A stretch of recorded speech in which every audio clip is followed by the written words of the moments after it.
Have you ever done anything that's really upset your brother or sister, or even if you have a close friend, have you ever done something that really upset them?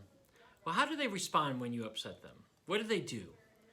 Well, in today's story, we're going to see how one person, Joseph, upset his other brothers. And we're going to see what they did and how God came through for Joseph when he felt like he was all alone. So what I want you to do right now is to pause the video, read this story, and answer these few questions. And then when you're done, press play and we'll continue there. So pause the video right now.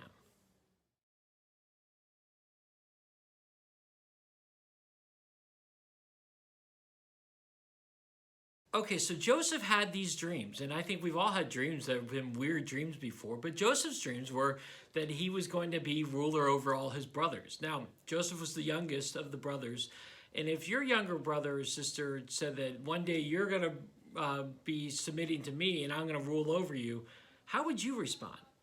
Well, I probably wouldn't respond very favorably. However, I probably wouldn't do anything really bad to my brother or sister. I wouldn't sell them away into slavery like what Joseph's brothers did.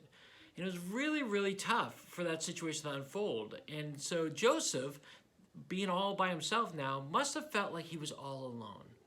But here's the good news. God was with him. In fact, that's what our bottom line is today. When you think you're alone, you can trust God is with you. God is with you. Whether you're with a bunch of people or all by yourself, God is with you. And so that's really important when you are by yourself and you're feeling insecure or feeling like you don't have any friends, you can know that God is with you and you can trust that God is going to be with you all throughout the day, all throughout the week, all throughout the month, and every single year. So I want to encourage you to think through.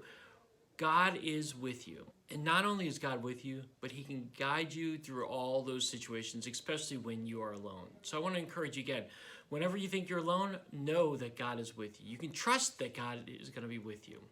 Hey, and as you have stories about how God has been with you before, when you felt alone or insecure or by yourself, hey, put it in the comment section below. I would love to hear your stories about that. Also, as we wrap up, I'll go over the memory verse we're going to look at for the next few weeks. It's Proverbs 3:5. Trust in the Lord with all your heart. Do not depend on your own understanding. Hey, sometimes we just don't know how things are going to play out. Sometimes we don't feel like we have any friends with us or that we're all alone, and we don't understand why that is. Hey, don't trust on your own understanding. Don't try to figure it out on your own. Ask God to help you. Ask God to guide you and ask God to be with you because as we see in the story, God is with us even when we're alone. So I want to encourage you to trust in Christ and trust in his hope for you in your life.